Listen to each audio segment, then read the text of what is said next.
guys, good morning. Hi Kiran, hi Harshita, hi Vishal. Um, I was expecting that few more people would be joining in. Any reason why there are so less people?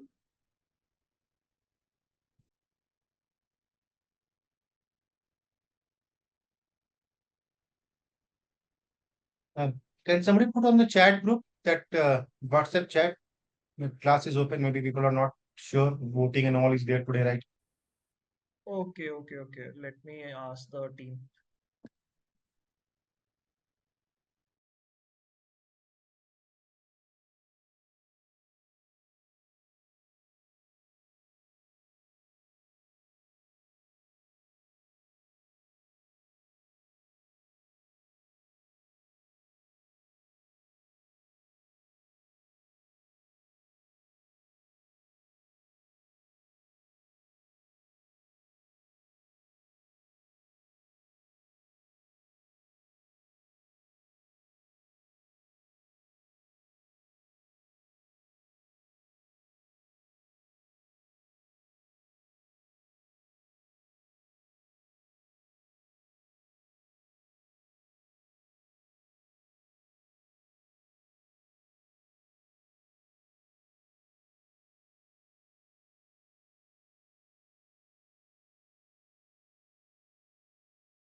Hey, thanks, Kiran, for putting that message.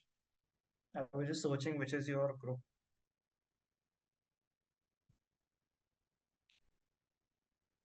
Let's wait, guys. Maybe a couple of more minutes before getting started. Okay. Mahin, your voice a bit feeble. Can you? We are not able to hear it properly. Okay, let me check.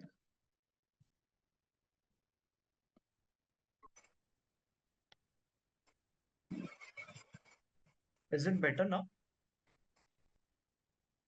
Yes.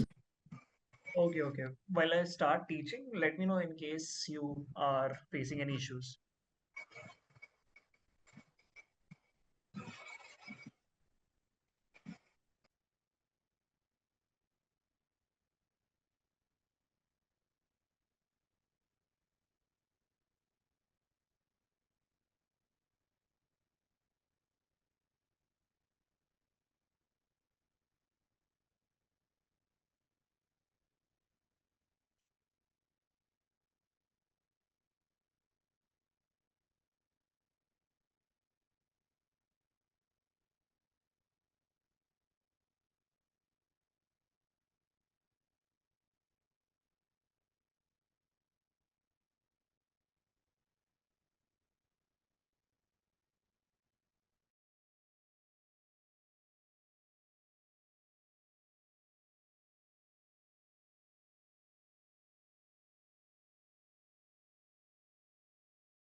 All right, guys, let's get started. Okay, I'll just start sharing my screen. Let me know in case you are not able to hear my audio clearly. Just give me a moment. Your voice is very low, Mahin. Okay, okay. Let me check.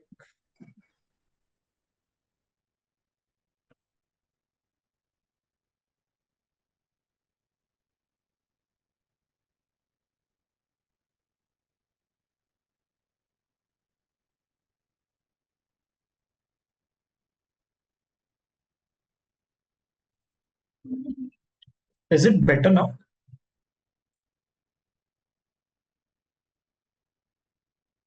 Yes. Let me know. Let me know in case anyone is facing any issues. But I think now it should be better. Now it's better. Okay, okay. Let's continue then. All right, guys, let's start. So I think there are few people who have joined, but I guess there is some confusion with respect to timings and with respect to the schedule. Just wanted to clarify, going forward, we'll be having the sessions on a daily basis from Monday to Friday. And also we'll be uh, starting the sessions at 7:45. That will be the will follow for the next classes. Okay. The sessions will be around 1.5 hours, which will go on till let's say 9:50. In some cases, we might extend till 9:30 as well. Okay, but majorly we should be able to complete the sessions by 9:15. Okay. With that being said, let's begin with our session. So let me just share my screen.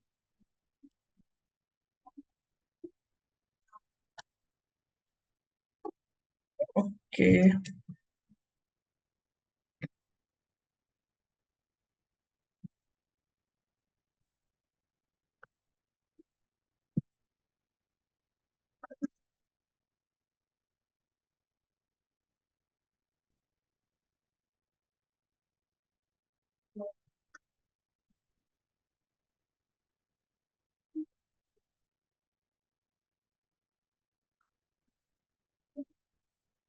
Okay, so this is NLP lecture 2. I hope everyone can see the screen. Let's begin.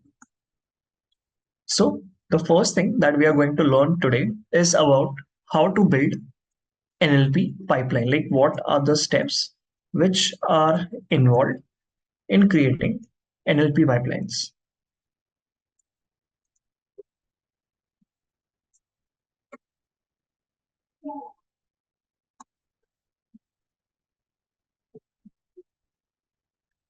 Okay, so NLP pipeline is similar to any other machine learning pipeline. Okay, it's just that the key models that you'll be choosing and the data cleaning steps may be different, but otherwise it's quite same only. Okay, it's not much different from the regular pipeline. Okay, so NLP pipeline will consist of multiple steps starting from data acquisition. Right, you acquire the data, you do data cleaning. Once you have cleaned the data, you process the data, like you do data pre-processing to ensure the data is ready uh, for machine learning.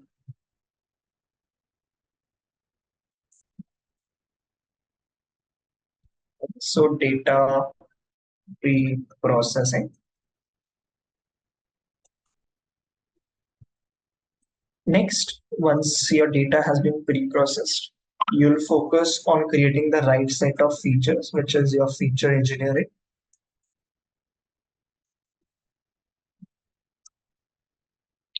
After that, your modeling happens. You will build the NLP models. Okay, here training happens, and after that, evaluation and deployment will happen. You will evaluate your model. If everything goes well, you'll finally deploy the model, like finally put it into use for production.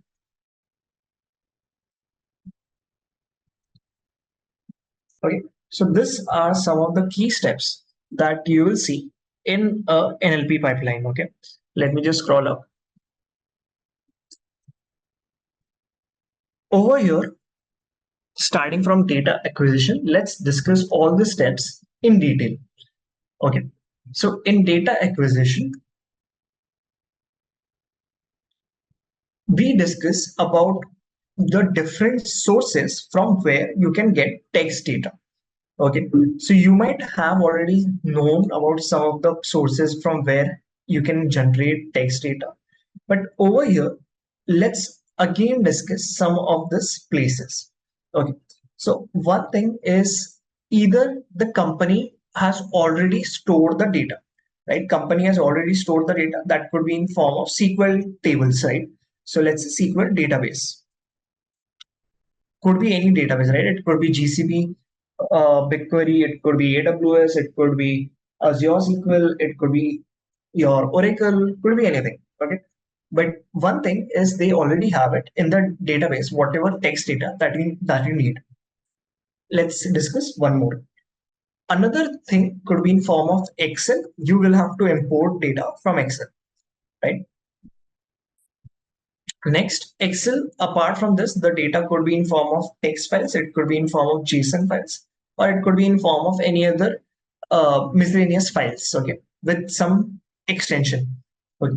Personally, I have worked on a project where we had to work on text data which was stored in JSON file. Okay, the reason why people store it in JSON file is because the size gets reduced. It's very memory friendly compared to Excel. Okay, fourth one is, let's say you, okay, fourth one is, let's say your data is unavailable. It has not been stored with the company. In that case, we do web scraping. Are you guys aware of what is web scraping? One or zero? Like yes or no in the chat? Mm, yes. Okay, okay. So using web scraping, we fetch the data from online websites, okay, or online sources. So in this case, for example, let's say I want to analyze social media tweets on Twitter. Okay, so what would I do? I'll write a web scraper which will fetch data from Twitter's feed. Okay, so we'll store data from Twitter's feed, and on that we'll start working on it. But in this case, you need to like go and scrape the data from Twitter. Obviously, you can't just scrape the data from any website because it's a big legal issue. You need to be careful about which websites are you scraping data and how much are you scraping. Okay, generally with companies like Twitter, they provide a Twitter developer or a student API. Okay, both kind of APIs are there.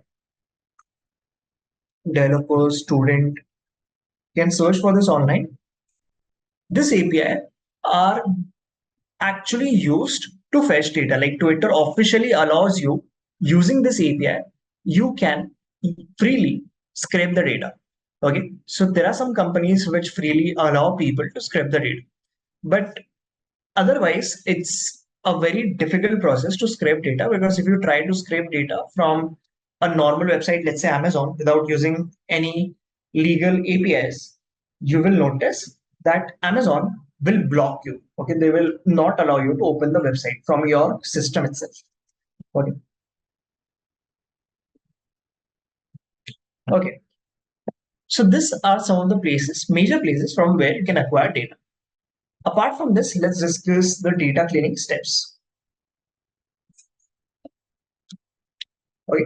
In data cleaning, this is specifically with respect to text data.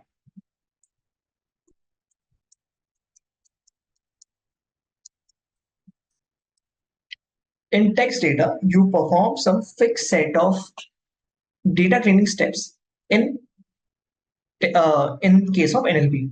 So one thing is regarding your missing values, right? How do you handle the missing text data? Next, how do you handle the outlier text data? How do we detect outlier? That itself we'll discuss. Apart from this, how do you properly handle the data types? Right here, mostly it should be text data, but let's say you have some numerical data apart from textual data, like you have multiple columns, right? One is containing the review and one is containing the ratings.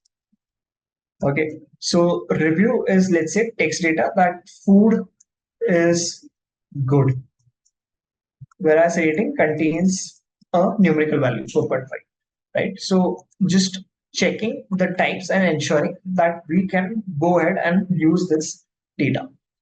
Okay, in cleaning, apart from this, you'll check for duplicates, right? These are some of the basic things that we always do, right? Checking if there are any duplicate values present. Okay, apart from this, one last thing will be checking the level or checking the primary key. If your data is at a proper level. For example, let's say you are trying to generate predictions, or you're trying to classify whether uh, whether let's say a store is bad or good, right? Whether a store is bad or good, then the primary key should be the store ID. Okay.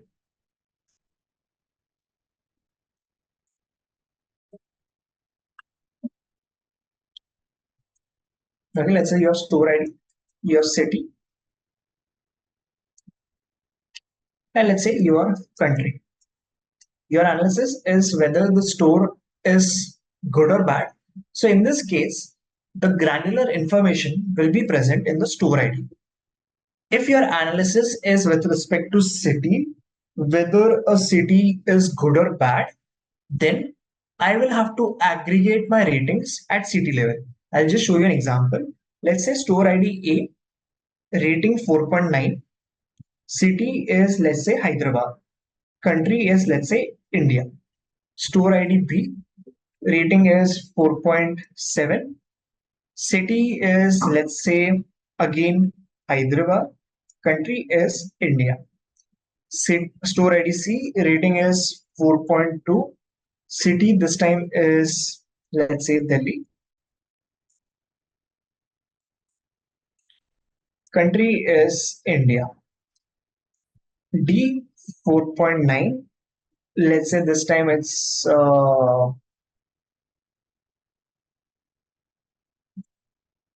Mumbai, country is India. Next, store ID E, let's say rating is 4.7. City is, let's say, Monterey. The country is USA. One last example, let's say F, rating is 4.2. City is, let's say, Canberra. Country is Australia. Okay. Among these examples, if I had asked which store is performing good or bad, right? Which store is performing good or bad? You can tell me the answer by just checking the ratings. Like put a filter for, let's say, stores lesser than 4.5 rating, and let's say those are the bad ones. You can easily do that. Okay. But if I ask you at a city level, like which cities are performing bad, right? Over here, if you notice, Hyderabad has multiple entries. Okay. So you need to be careful with this, because if a data like for city has multiple entries, you need to ensure that you aggregate and then do the analysis, like bring everything in one row and then do it, right? So what will I do? I'll group by the city and maybe I can take an average, right? So if I take an average over here for ratings, what will happen?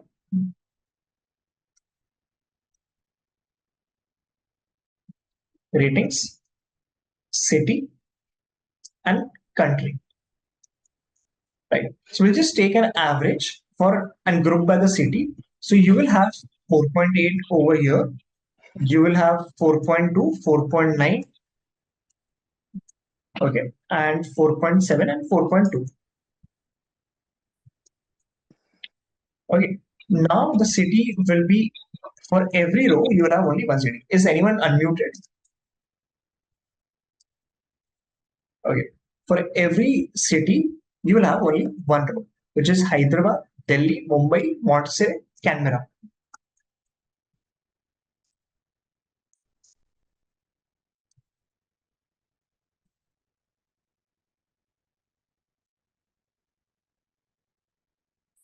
Okay, so now you can clearly see that every row has only one city, right? And now you can directly put a filter that, hey, the ratings lesser than 4.5 for whichever city it is, that we need to check.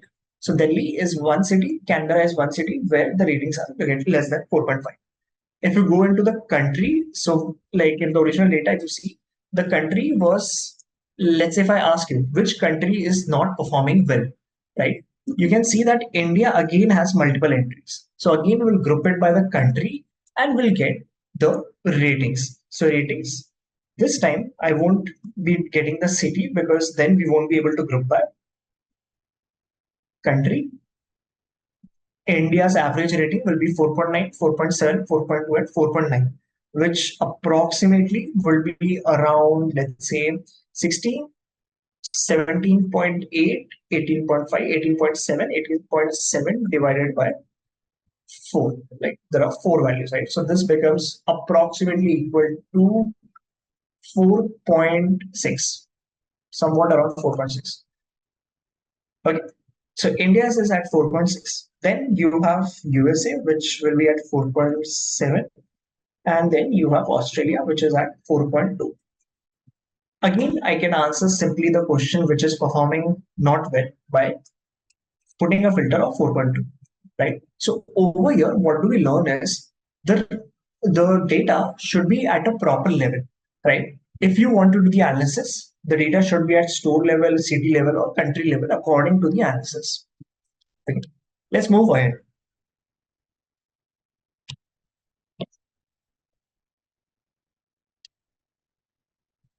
Okay. After this is your data pre-processing. Okay. Data pre-processing with respect to NLP. Okay. So in data pre-processing, we have some fixed steps that we follow. Okay. In natural language processing, which generally people follow for any machine learning model. First step is called STEM. Second is lemmatization.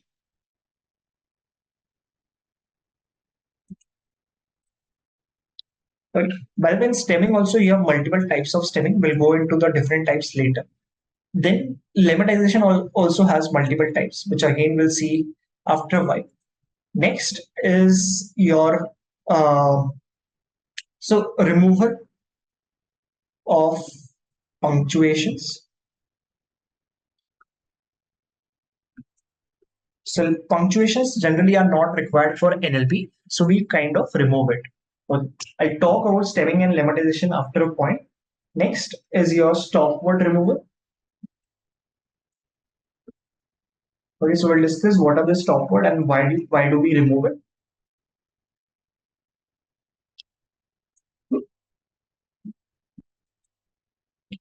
Okay, let me see if there is anything else. Yeah, so one last thing is vectorizer, which will help you in converting text data to numerical data. Okay, let me add one last thing, which is POS tagging arrow.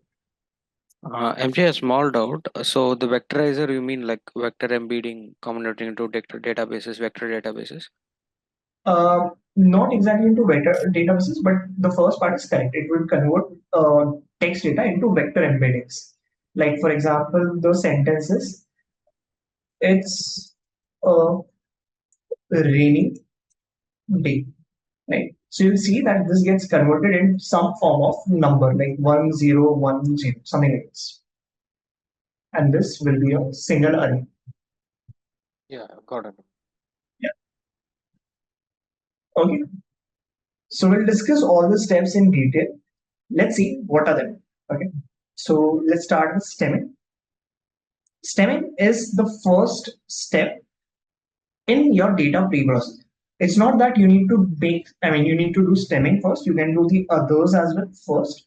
But the main reason why we use stemming is, I'll just explain what is stemming and then you'll understand the reason.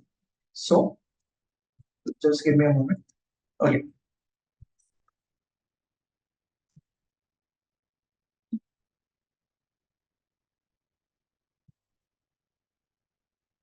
So stemming converts words into the base form. For example, let's say there are words like changing,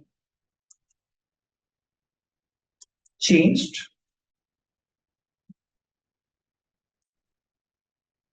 and changed.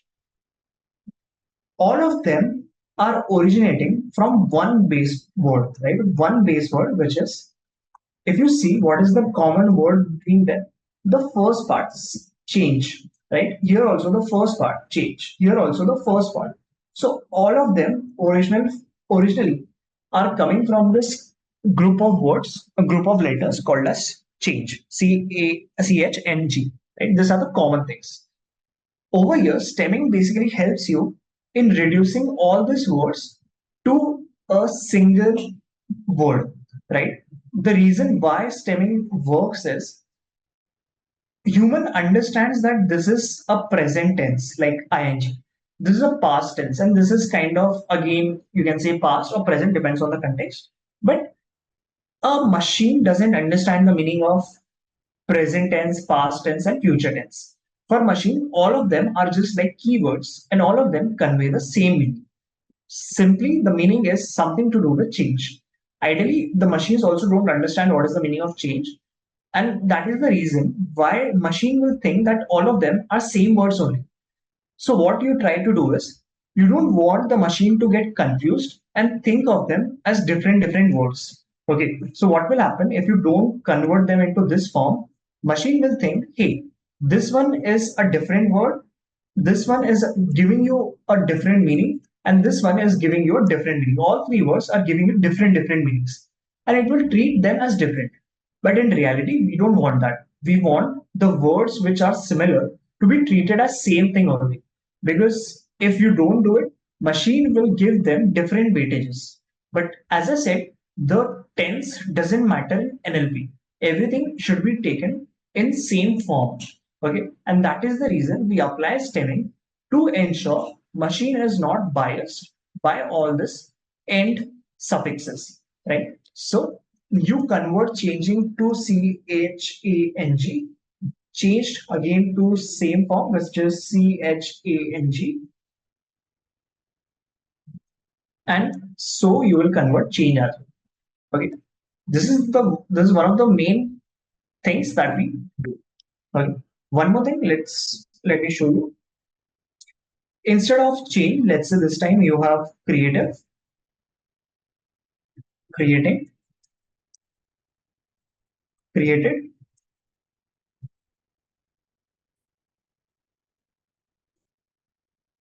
creates. Right? All of them will have a base form with respect to create. Okay, this depends on which kind of stemmer are you using. Some of the stemmers will return the base form as create. Some of the stemmers will return the base form as create. Okay, so this depends. Okay, you need to be a little cautious regarding which kind of stemmer you use, but both are possible. Okay, so when we start coding, you will see there are different kinds of algorithms. For example, there is one called as Potter's stemmer, which will help you in doing the stemming. Okay, I won't go into the details of this Potter stemmer right now, but once we start coding, we'll definitely discuss this. Okay, okay. So stemming, as it's obvious, you need to return the data into the stem form. Stem, like, what is a stem, right? Like if you have a plant, okay, and let's say there are some branches, okay, and branches, maybe you have some, let's say, leaves, fruit, or something. The all this originating branches, where are they originating from? All of them originate from the stem, right? So stem is the basic or the original from where the different branches arise, right? So that's what we are saying. Stem is the original form from where all these different branches arise. Okay, good. Let's go to the next one, which is lemmatization. Sorry, yeah, which is lemmatization. Right?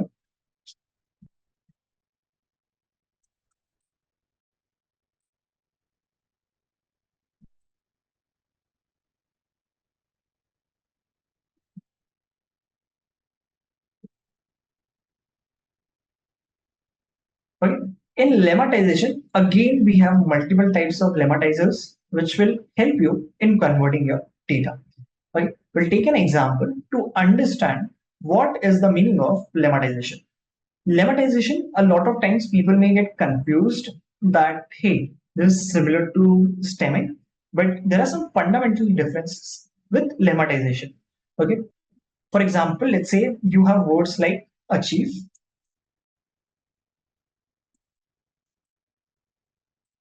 achieving,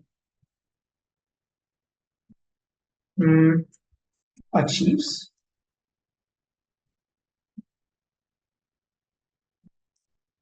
achieved. If you use lemmatization, all of them will get reduced to a word which exists in real life. Like it should exist in dictionary. For example, achieve. Right? Achieve is a proper word. All of them will get reduced to achieve. They won't get reduced to achieve. This won't happen. Okay. But in stemming, both are possible. They can get reduced to achieve, whereas they can get reduced to this achieve as well. But in lemmatization, the only difference is all of them get reduced to a proper word. Okay, that's the condition. In stemming, it could be a proper word as you see, or it could be a improper word, like something which doesn't exist. Okay. So there are some differences between the way stemming works and lemmatization works.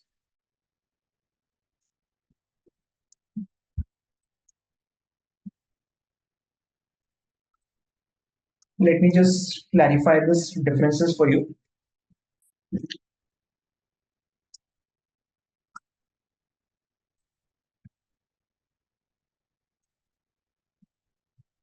Okay.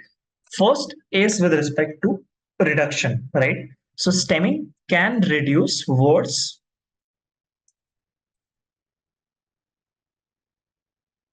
to a word, we call it a stem, that may not be an English word. Okay, or let's just write a proper word if in case you are converting it into a different language. Okay, it can be or it cannot be a proper word. Whereas when we talk about lemmatization, in lemmatization, the words are reduced to a to an existing word, like a word which exists in real life. Okay, this is the condition. Next,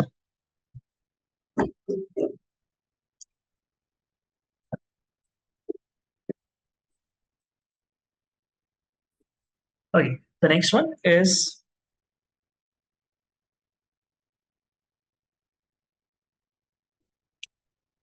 in stemming. Stemming, the way it reduces each of the words to the stem form is by operating on individual words at a time. Like it will operate on a single word, okay, whichever you are trying to reduce. For example, if I am trying to reduce achieving, it won't consider the words in the sentence which were before achieving. For example, if the words were he has been achieving first grade since recent 2 years. Okay, if I want to do stemming over here, stemming will just look at the verbs. Okay, verb is achieving, and it will directly convert achieving to achieve, or it will directly convert it to achieve, or it could be achieve, depends on the stemmer. Okay. Whereas if we talk about the lemmatization, okay, in lemmatization, what will happen if you try to reduce the same thing, the same sentence, okay, but this time what you are saying is use lemmatization. Okay, let me just change the color. Okay,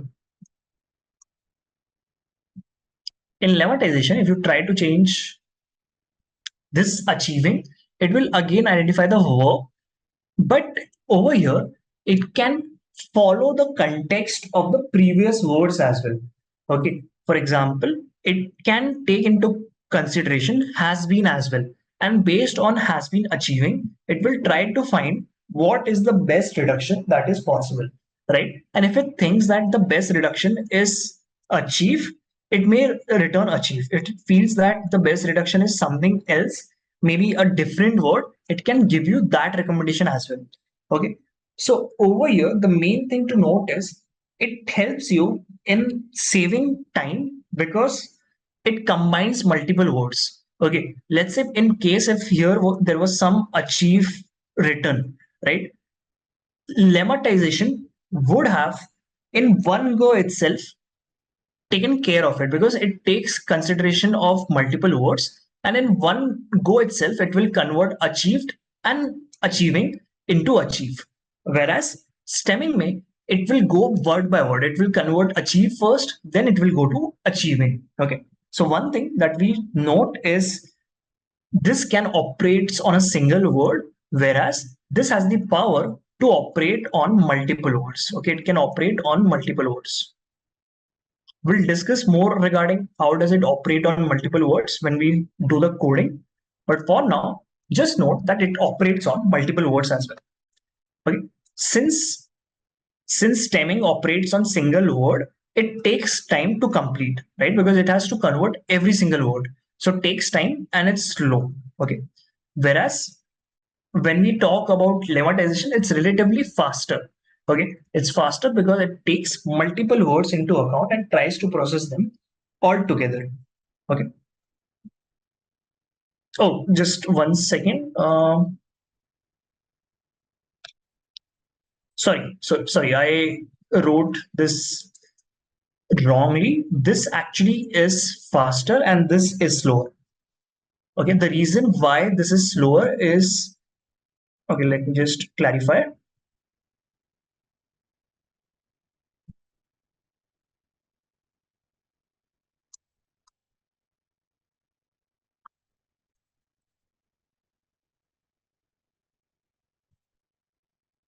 Okay, let me just select this.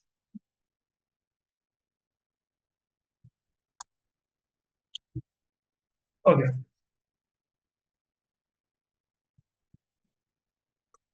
So this is slower. Sorry, this is faster and this is slower. Okay. The reason why this is faster is even though it goes processing individual words, but the time it takes to process individual word is comparatively lesser. The reason it's lesser is it doesn't have to understand the context. Okay, doesn't understand the context because it's handling only one word, right? So every word it will individually handle. Whereas in this case, the time it takes to understand the context is a lot.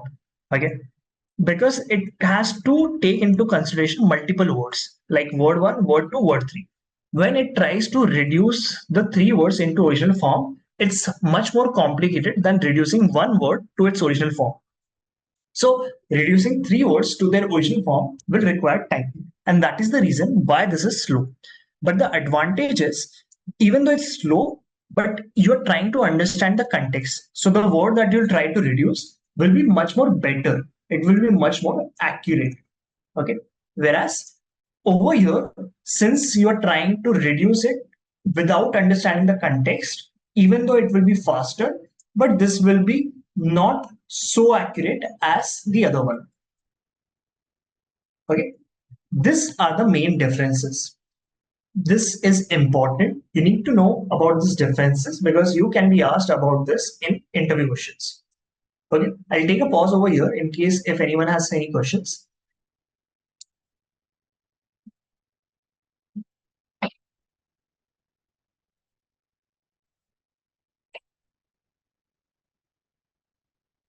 Okay, if there are no questions, we'll move forward. Yeah, so I'll just summarize this. Just one last example. For example, let's say you have leaves and you have leaves. Okay, if you use stemming, according to stemming, the output will be, it could be leaf, it could be leaf, it could be leaf, could be anything. Okay, but if you use lematizer, the output for the same data, which is leaves and leaves, in this case will be a proper word. It could be a leaf or it could be a leaf. Okay, depends, but it will be a proper word. Okay, because both are proper word. This refers to the plant. Okay, whereas this is referring to the verb like leaf, right? Just go. Okay, good.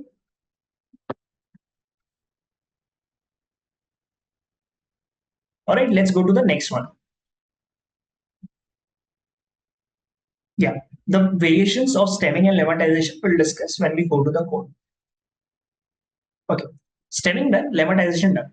Next is removal of punctuation. This is simple, right? All you have to do is just remove all the punctuations. For example, there is a cat at my friend's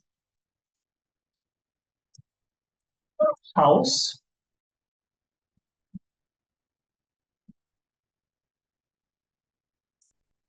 The cat is very sharp. All you have to do is just remove the punctuations. Where are the punctuation? One punctuation is here, apostrophe S. One is over here, comma. One is over here at the end, full stop. Just remove this, right? Delete this, delete this, delete this, and that's it. Okay. So without punctuations, try to process because computer doesn't require punctuations, right? You add punctuations to read things properly, right? For example, you add comma to break sentences. You add full stop so that you know that a sentence has terminated. But computer only focuses on the characters or the words. It doesn't really care about whether you add a punctuation or not. So it's for them, it's like a noise, right? It's kind of a like a bad messed up data, which is of no use. Okay. Okay, let's go to the next one, which is stopword remove. Mike, can we just go to leaf example once more? Over here, yeah. I didn't got this. Sorry. Hello. I didn't understand this part. The leaf example. Oh, so as I said, in stemming, you will reduce to the base form, right? So here you are reducing S to get leaf. In leaves, you are reducing ES to get leaf, or it depends on the stemmer. You can get leaf as well because the base form of leaf could be LEAV as well, right? Over here, in this case, if you try to reduce the same words, leaves, it will return always a proper word, right? Because lemmatization says the word should be proper. Leaf, leaves can get reduced to leaf, leaves can get reduced to leaf because both of them are proper word. Is it clear? Last one, LEAV. How it can be like a word? It's not a word. No, leave is a word, right? No. Leave. In summarization, the last example, LEAV. So that's what we have been saying from the starting, right? Like over here, reduce words that may or may not be an English word.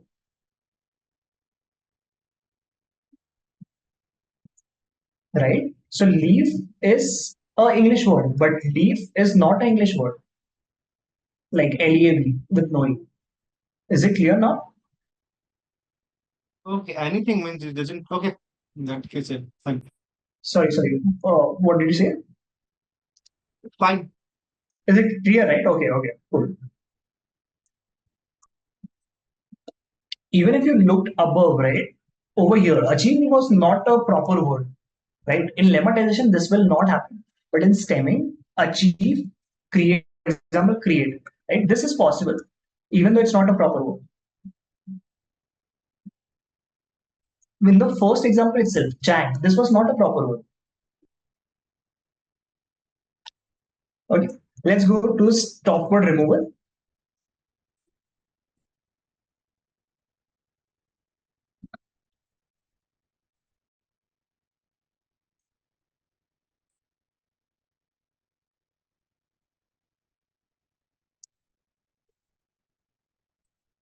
Okay, stop word removal says that you need to delete the stop words from the sentences, right? What are stop words? Stop words are those words which, when you read sentences, make you take a pause, or maybe those words which are unnecessary. Like even without stop words, you will still understand the context. I'll just set up an example.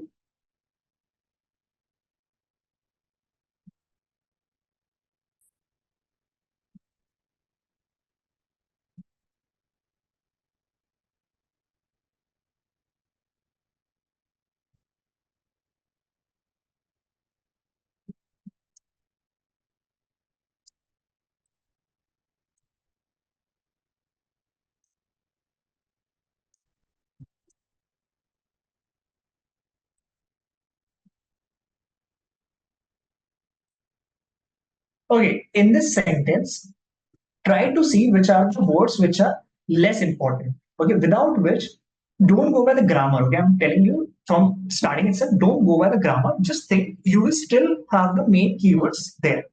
Okay, if you see is, if you see on, if you see at, if you see even and, okay, all these words are stop words. Okay, stop words are predefined. Like you can go online and check the list of stop words, but it will be a list of these words. Even without this, the main keywords will be still retained. So without this, what will be the sentence?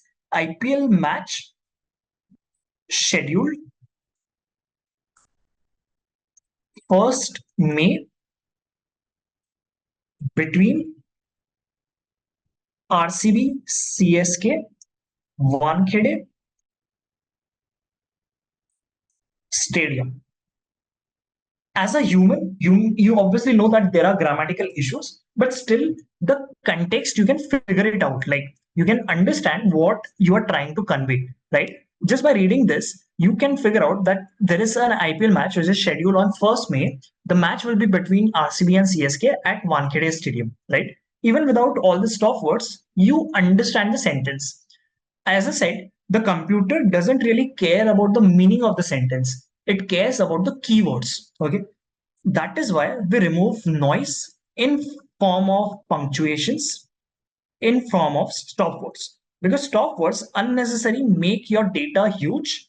They increase the size of the data because these words add to memory. Like every word occupies some memory. Having unnecessary words will increase the memory. And obviously, with more memory, more data size, it becomes computationally expensive to perform any operations. We don't want that. And that is the reason why we will remove stop words. I'll just show you some examples regarding stop words from the internet. We already have stop words present in different libraries, so we can just check those examples.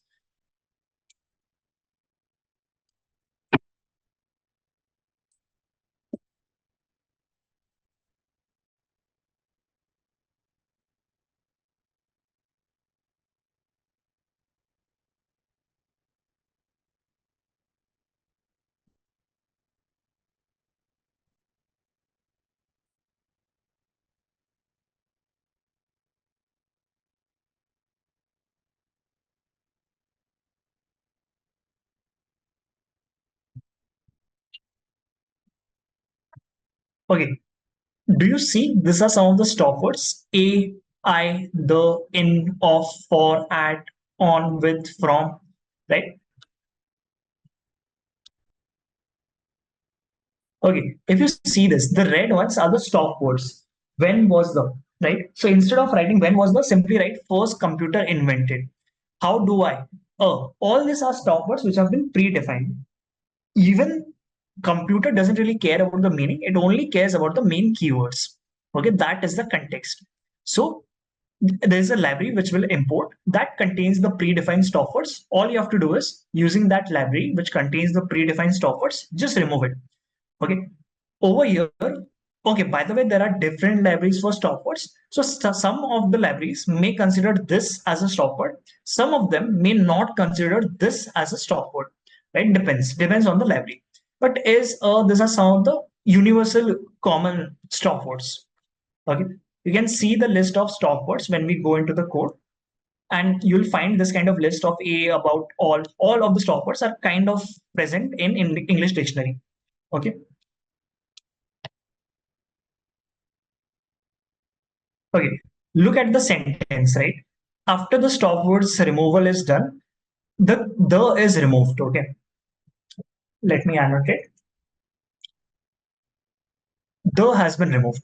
The has been removed. Right? The cat eats the mouse. Instead, cats eats mouse. Right? The sentence meaning the main crux is still maintained. How can I open a bank account with you?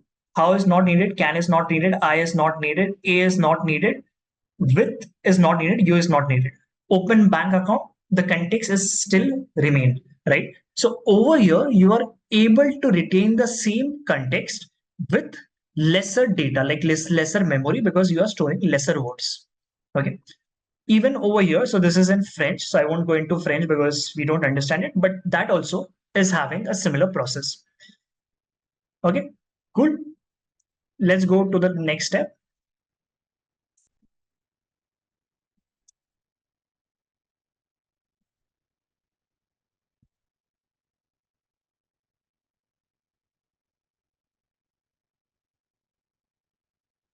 Stopword removal completed.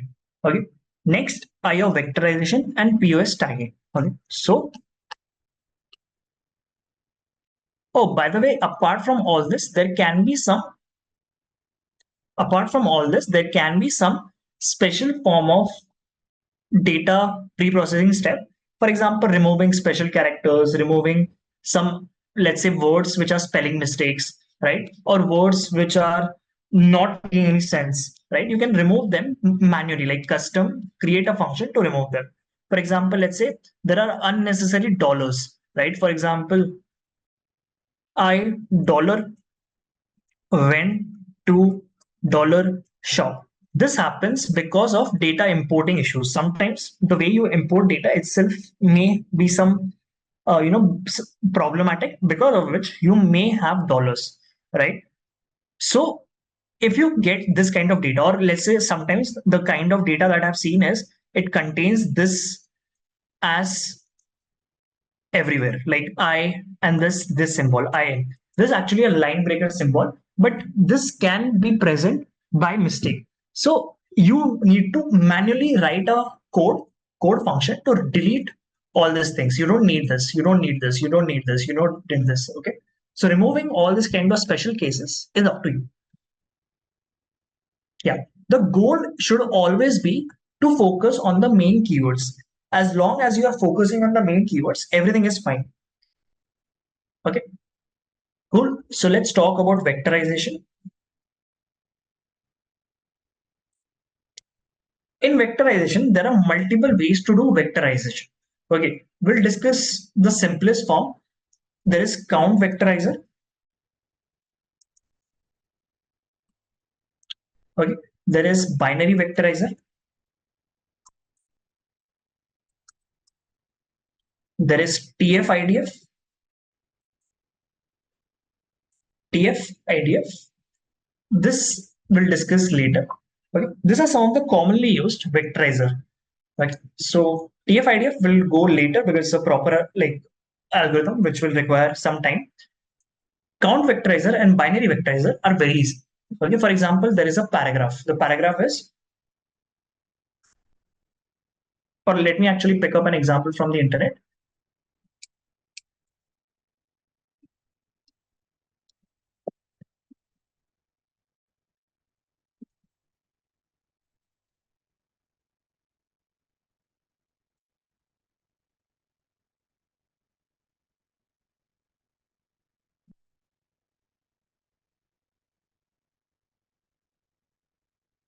Okay, just notice at this example.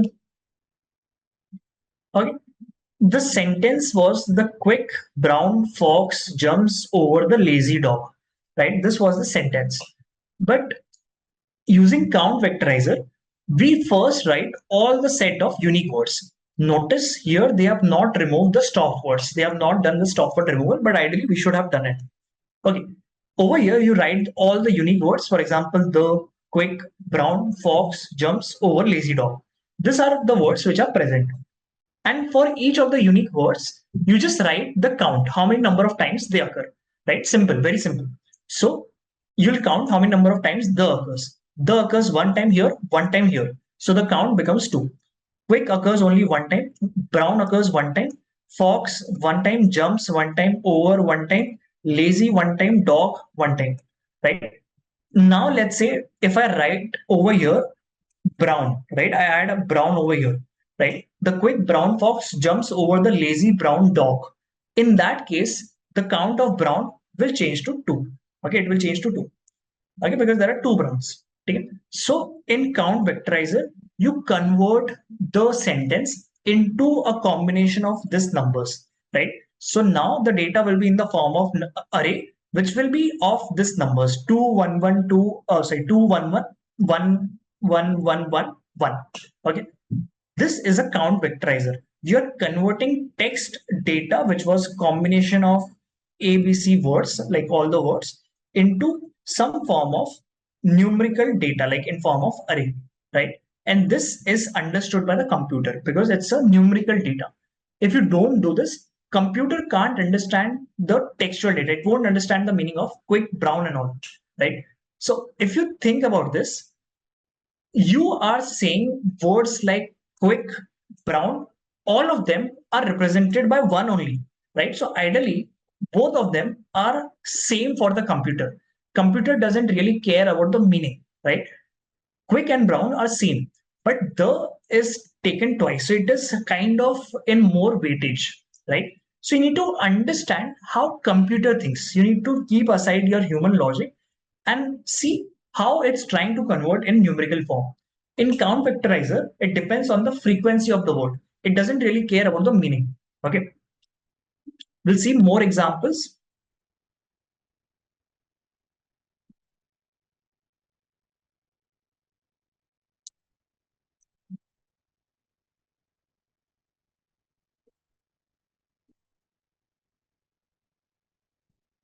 Okay, over here, if you see the original sentence and look at the last vectorizer, okay, here again it's talking about the count vectorizer. For example, it has returned all the unique words. Again, it has not removed the stop words. Come in is lecture known on please the time to. These are the unique words. Okay, over here, once you have returned the unique words, all you have to do is check the frequency.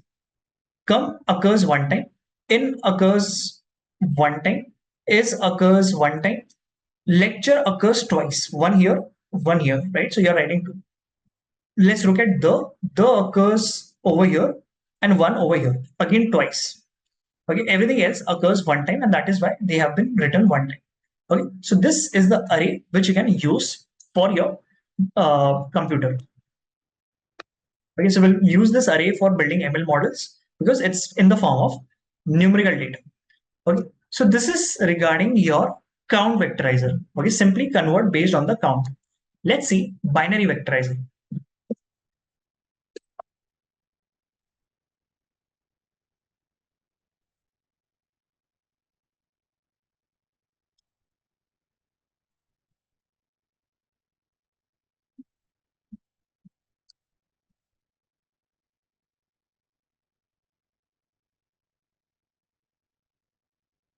Okay, in binary vectorizer, We use binary vectorizer when we have multiple sentences. Okay, so let's say there are three sentences. The first sentence is elephant sneezed at the sight of potatoes. Second is bats can see via echolation, see the bat size sneeze. Third one is wondering she opened the door to the studio. Right? When you have multiple sentences, what we do is we write all the unique words from across all the sentences, right? So you will write unique words across everywhere. Okay. So over here, if you see, this has all the set of unique words which should have been there. Ideally, there should have been, okay, I think they have removed, oh no, yeah, I think there are everything. Like wondering has been changed to wonder because of stemming, but otherwise it's good only. Like they have written all the unique words which should exist. Now, once you have written all the unique words, just see if that unique word occurs in the first sentence because you are first creating vectorizer for the first sentence.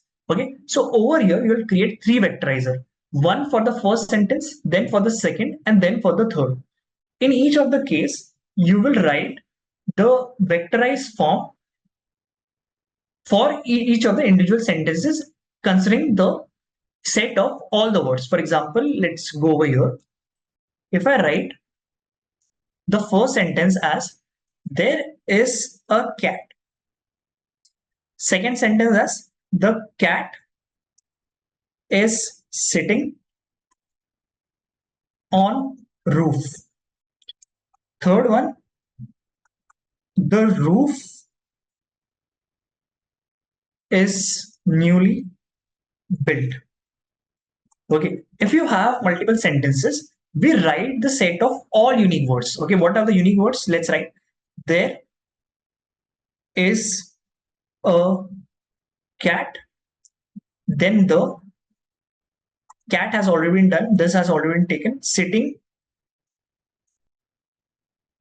on roof, the has been taken, roof has been taken, is has been taken, newly built.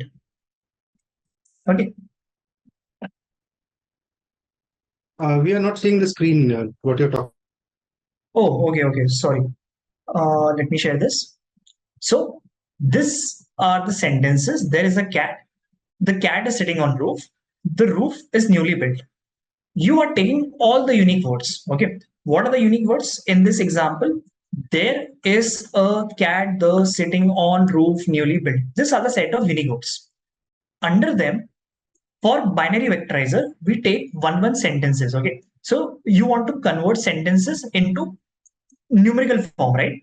So I'll take the first sentence. Okay. Let me just label this 1, 2, 3. Okay. I'll take the first sentence and I'll see the first sentence is there is a cat.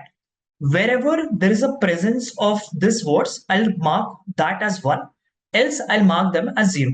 For example, there.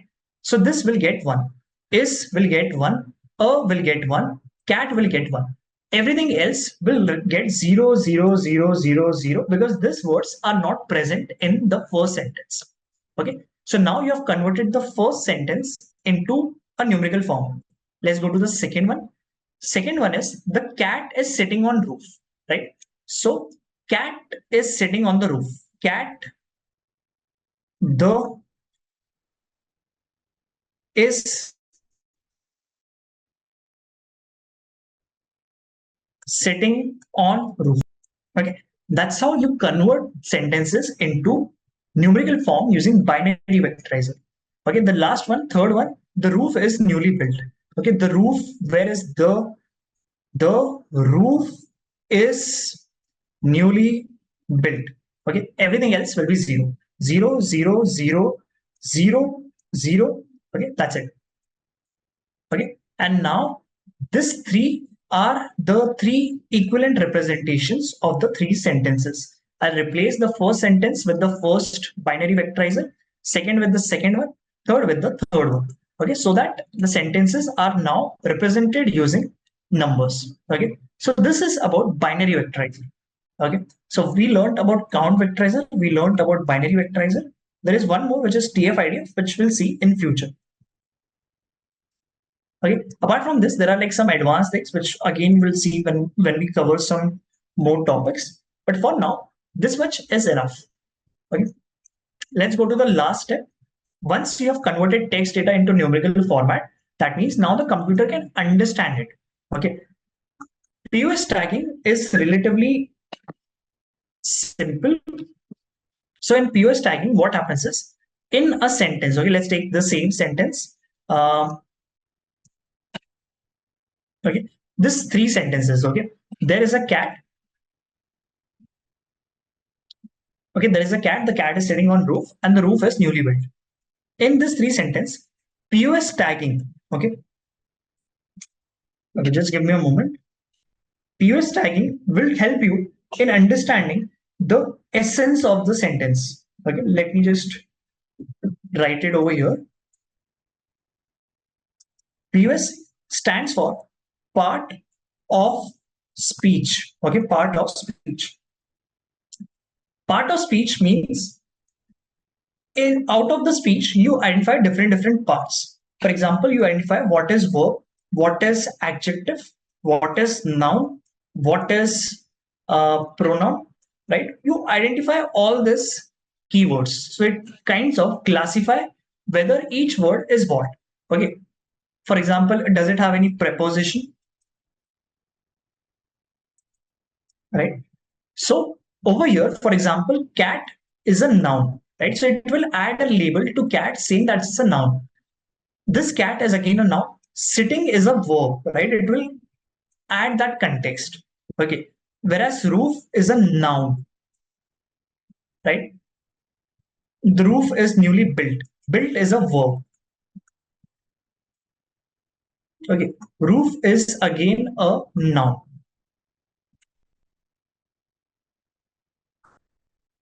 There is a shining, or let's write,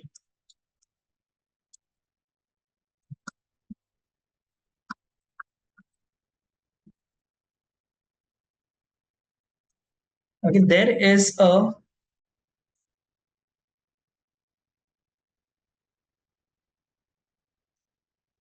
nice cafe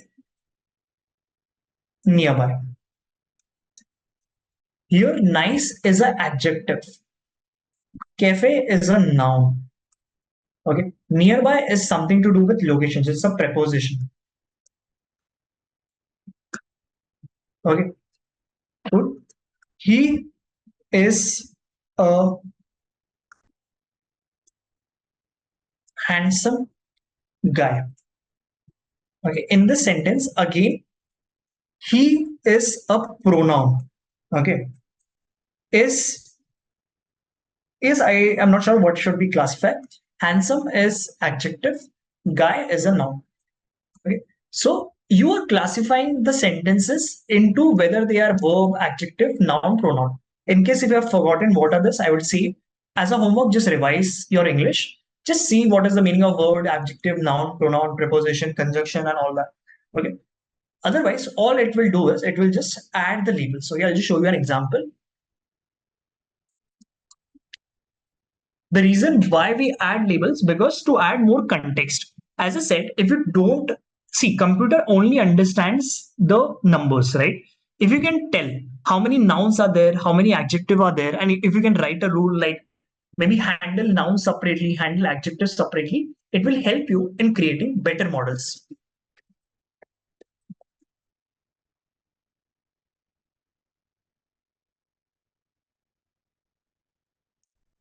Okay, let me share this.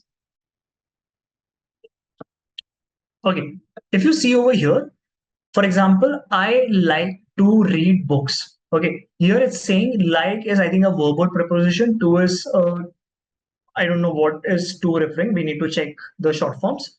But if you see, noun is represented by N, verb is by V, adjective A, adverb R. Okay, the delicious meal. Okay, so we can just quickly check what are the short forms representing.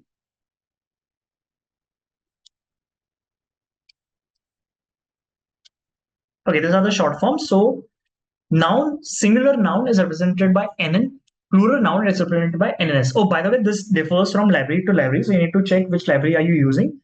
But you get the idea, right? I think everything will be represented by either one short form or the other. Okay.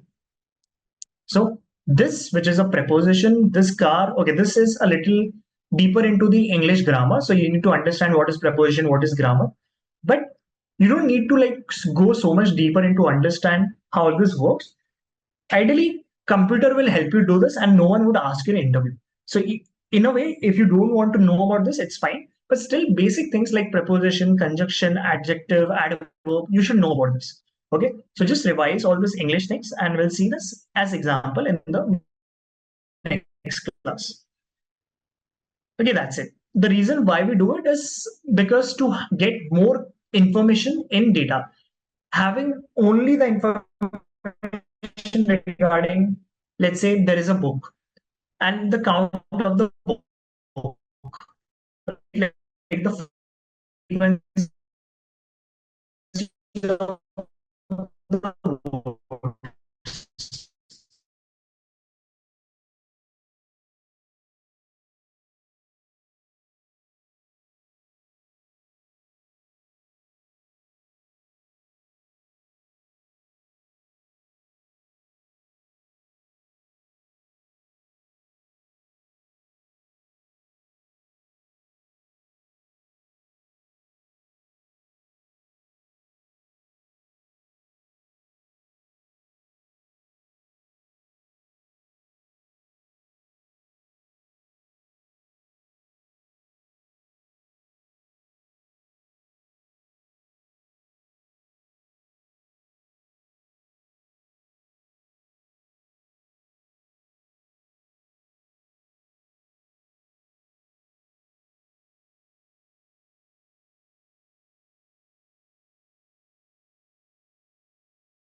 Hey, sorry, I think I got dropped.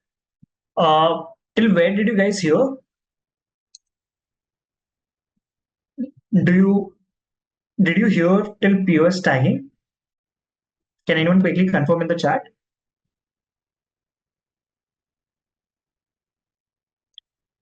Did you hear about the POS tagging?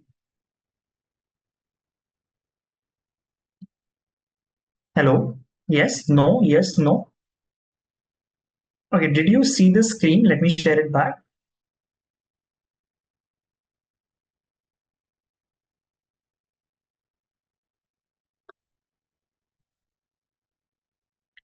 Did you see this screen? Yes or no?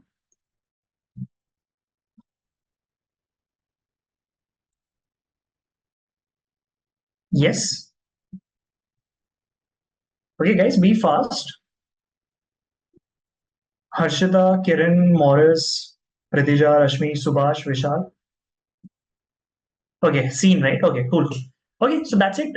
All we do is we just identify whether a word is noun, verb, so that we can write customized rules. Like we get more information rather than only having the words.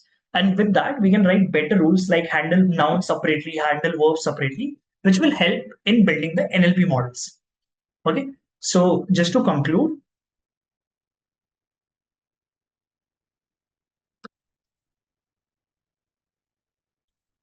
we saw vectorizer and we also saw your POS tagging, right? So stemming, lemmatization, removal of punctuation, stop word removal, vectorizer, POS tagging, and custom manipulation that you want to do.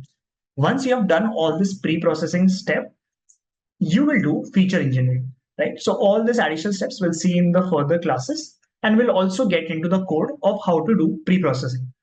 Okay. For now, I think this much is enough. Did you all understood today's lecture? Can you all quickly type in a yes if you understood this?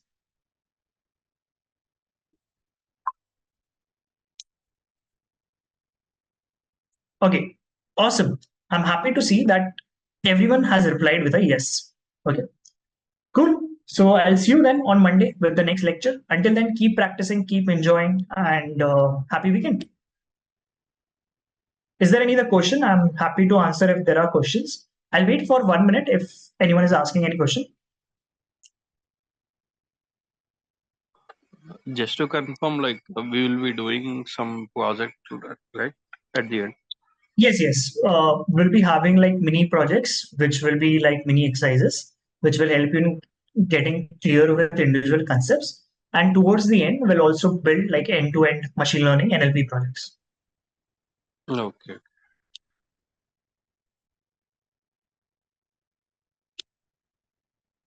Okay, I guess this is it. I'll see you then in the next lecture. Thank you. Bye. Thank you.